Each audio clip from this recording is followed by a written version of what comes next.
간멘 에세이 정상적인 그리스도인의 생활. 성경에는 그리스도를 믿는 사람들의 모습이 잘 그려져 있습니다. 그러나 우리 주변에서 그런 삶을 성경대로 사는 그리스도인들을 보기란 참으로 쉽지 않은 것도 애석하지만 사실입니다. 왜 이런 간격이 생기는 것일까요? 많은 이유가 있을 것입니다. 분명한 사실은 하나님의 표준을 현실에 맞추려고 낮출 수는 없다는 것입니다.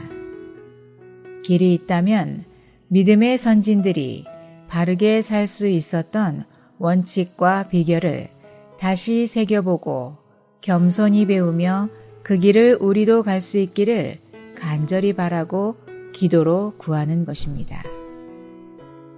지난 연말에 새해에는 기도와 구형과 말씀에 전념하리라고 마음을 정했었습니다.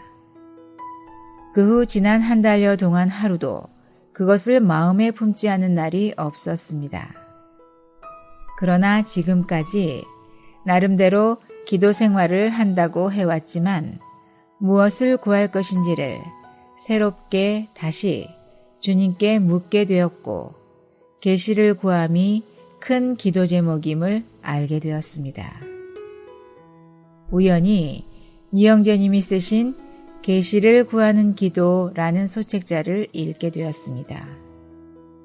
에베소서 1장 17절부터 19절을 대상으로 한 짧은 내용인데 믿음 생활에 있어서 계시의 문제가 참으로 큰 주제임을 다시금 깨닫게 되었습니다.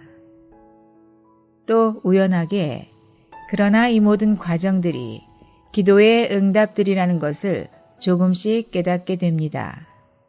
이영재님 전집 제2집 13권 정상적인 그리스도인의 생활을 다시 펴서 읽게 되었습니다.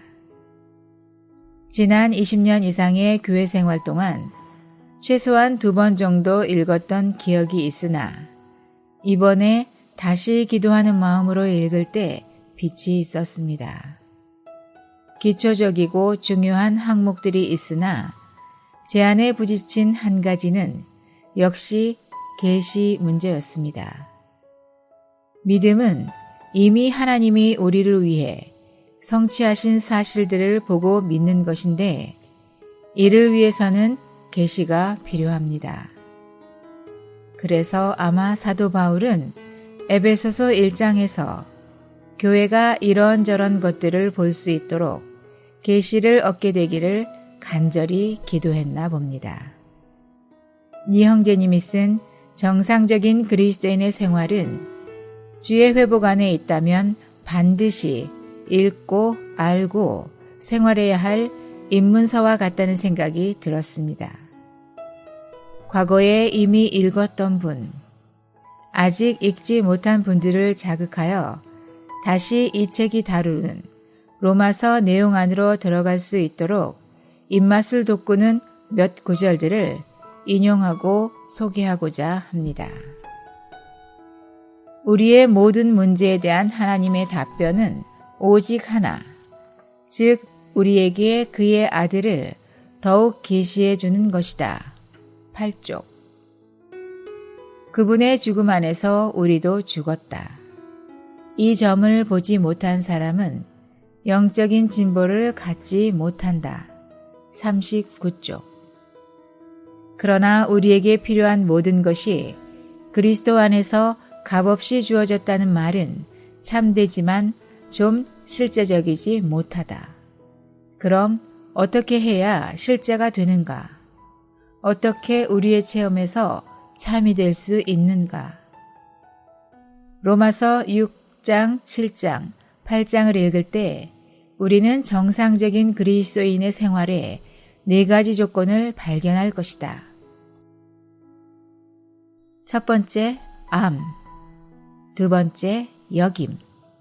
세 번째, 자신을 하나님께 드림. 네 번째, 영 안에서 행함이다. 이것이 4가지 조건의 정확한 배열이다. 만일 우리가 이런 생활을 하려면 이 4가지 절차를 완전히 취해야 한다. 우리는 주님께서 그분의 성령으로 우리의 마음 눈을 밝혀주시기를 구해야 한다. 이제 우리는 그분의 도움을 얻기 위해 첫 단계를 보기로 하자. 39쪽. 그러므로 첫 단계로 우리는 계시에서 비롯된 알을 하나님에게서 구해야 한다. 45쪽. 아멘.